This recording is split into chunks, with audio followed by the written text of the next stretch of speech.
Welcome back to Nature's Cadence Farm. Today I'm going to be talking about putting in a water line and some conduit for electricity in our yard here. So you can see here behind me, this is our, let me get out of your way, this is our well casing right here. And so that's got, it's a deep well that goes down about 300 feet. And that's our well for watering all the animals and for the house. So when we installed that, Squeak and I actually we installed this yard hydrant here too while we were doing the install, because we wanted to have water on this side of the driveway, because the house is actually on that side of the driveway to my left behind you guys. And so anyways, we decided we wanted to add yard hydrants over near the chicken house on that side of the driveway, and the garden area. So we did. So we added that, and I'm going to walk you over there and kind of show you what we did. And down this way behind me, which I'll take you down that way too, is we wanted to add a yard hydrant down there where the feed shed is, and also, I got to thinking while I had this thing opened up, the ditch opened up. I said, it sure would be nice to have conduit down in the trench there with it. That way we could add electricity in the future if we wanted to. And since the power comes in from the power company over on this side of the driveway, the same side as the well is on, it just kind of makes sense that I can take a conduit and tie into that panel and be able to have power, a couple of circuits or whatever ran right here, where you can see this conduit kind of stubbed out, and also have it down there where the garden area is going to be, just in case we wanted to plug in some grow lights or something outside. We end up installing some GFCIs or something like that. And then obviously down at the feed shed, we would want to we would want to add an outlet or two down that way too, just for lights, maybe a battery charger if I had a four-wheeler parked down there or something like that, or anything, a spray painter, or something, whatever we were doing down that way, maybe processing deer or something like that, whatever. But we wanted to be able to have power down there also. So either way, let me get you in here. I'm going to show you kind of what we've got going on. And before we do that, actually, we'll talk about the tools I used. So I ended up using a trencher. We rented a ditchwitch, I think it was a C16X trencher, and we ended up trenching both ways from this well casing here toward the garden area and toward the feed shed with that trencher, and it did great. It's a tracked model, which you can see there, and it did great. And then the other work I did to get this hole a little bit bigger, you can see how deep this hole is. It goes on down in there quite a bit. Was the backhoe, Buttercup, our track loader with the backhoe on it. And so we used that to get down into this hole quite a bit, so I could get a little bit more area to work in, so I could make my tie-ins down there. And then the last tool was this trenching shovel. And let me get you in here a little closer so you can see what it looks like. So you can see it's really thin, and it's got this angle on it like this. And so this makes it really nice for getting in there and cleaning out if anything has fallen through, or fallen into the trench, or rocks that sometimes they get churned up in the trencher and they end up in the trench itself. You can get in there super easy with these shovels and pop them right out of there. So I'll put a link to this shovel, the trenching shovel, down below. I'll find one there, so make sure you check out the description for the link to this shovel. And then, like I said, what we used were these yard hydrants, the same brand. I picked them up at our local True Value, and they're probably all of them are like this, but these say you can service them from above ground. You don't have to dig it up or anything to service the valves. You just untwist the whole top off of that, and then you can pull all the guts out and replace seals or seats or whatever you need to do with them. I thought that was a pretty nice option, and they're all the same. So if I get parts for enough for one to repair it, I'll have enough parts for three, you know, to repair whichever one that might have an issue first. So that was kind of a big deal for me, was to have parts interchangeability. So I didn't want to buy one at Home Depot, one at Lowe's, and one at True Value, and then have three different models, floating around the farm here. So, but anyways, so yeah, that's it. And then when I ran the 3/4 PVC, you can see, I'll get you in the hole here in just a second, and we'll show you that. So let's do that.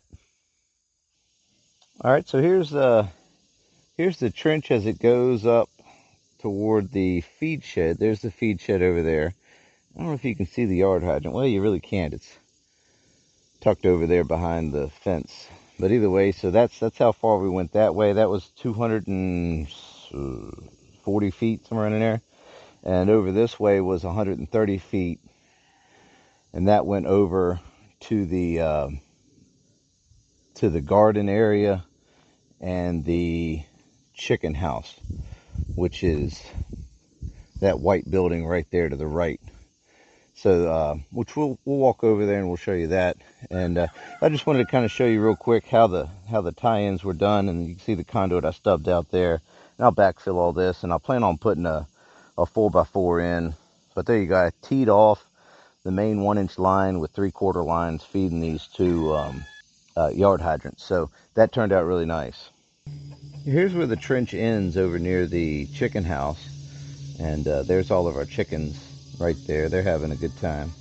So what I did was I stubbed out the conduit right here, right beside the water line. And I figured if I really wanted to, I could trench out and go right over to the panel right there. And that's where the power comes into the farm. So that was the idea, and it worked out well. So we can dig that later. But you can see the yard hydrant here. I've got set in this piece of pipe with this gravel around it, and I did this on the one that you saw back near the well casing. And I wanted to have it, a drain. They recommend in the instructions here that you would want to have a little bit of a drain field right here, and you want obviously this below the frost line. But so that's what I did. I encased the little drain valve in gravel. And I did put a piece of block underneath of there to help support it while the dirt settles and tightens everything up. But really nice, this Water Source brand, really nice product. It seems like they know what they're doing. And I'm sure the other ones, the name brand ones, the Woodfords or whatever they are just as well. But you can see that's what I did. And I started putting a little dirt in there to help hold it up. But today, the idea is to go ahead and finish everything up and backfill the trench. And the reason I went a little further here at the end, and the one over by the feed shed looks exactly the same, is I wanted to carry this on back quite a bit, because the way the trencher is at an angle, I wanted to have it deep right here. So that's why the trench keeps going back, because this is right where I wanted the actual yard hydrant. So it worked out really well. So what I'm going to do now is just start slowly backfilling this hole, because what I've done is left it open for a couple of days, and I've checked for leaks multiple times. We did have a rain in between there, but those couple of days that it was dry, I didn't, there was no leaks. Well, actually, I'm sorry, I take that back. I fixed 2 leaks, and the day I installed it, because the hose clamps didn't seem like they were doing right. But I just replaced them, and it took care of it. It was no issue at all. So I've left it open for a few days now, and I've been monitoring the connections, and there has been no leaks for the last few days. So always, I like to check for leaks before I start backfilling the ditch, just in case there's an issue, and we're good to go here. So I'm going to hand shovel in some stuff just to get it up to the pipes, and I want to get dirt underneath of the pipes to help support them. So that's what I'm going to do, and then I'll probably get the backhoe in here and bring a lot of this material back into this big hole right here that you guys saw where all the T connections were. So that's what we're going to do.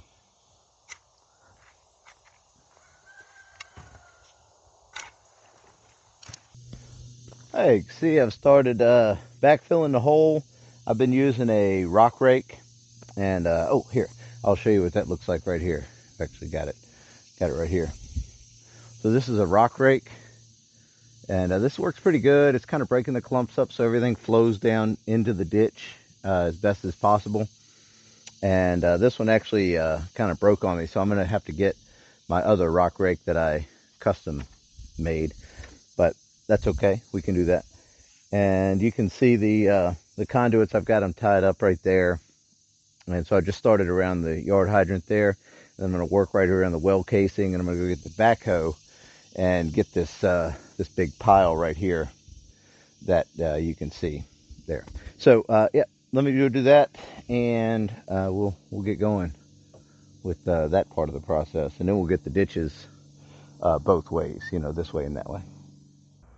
I got the ditch backfilled, and I put a little hump here. So what I'm going to do with the hump is I'm actually going to drive Bess, our skid steer, the PT100 ASV, and there's how everything turned out. I just leveled out the extra dirt I had over there. There's a rock I need to get out of there, but hooked these hoses up and fired up the water. Everything looks great. Tested it out, so I'll organize them up, and we'll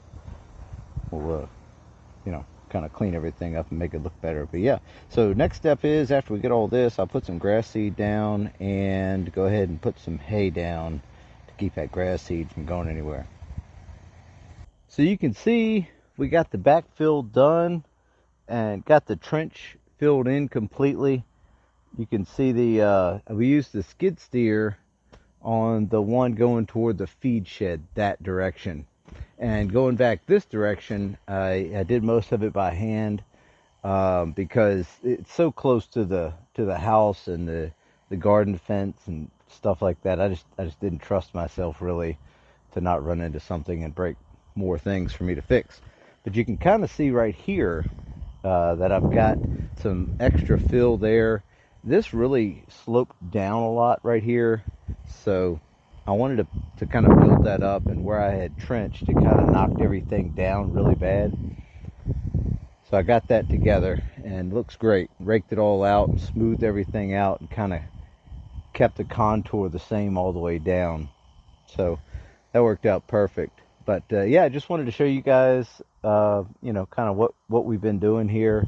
And the waterline project is going to be amazing for the winter time, and really any time for that matter, because we'll be able to use garden hoses and things off of the yard hydrants here without leaving hoses stretched so far and all across the grass, and me hitting them with the weed eater and whatever else I hit the hoses with. But yeah, it turned out amazing. But anyways, thanks for watching, and we'll see you next time.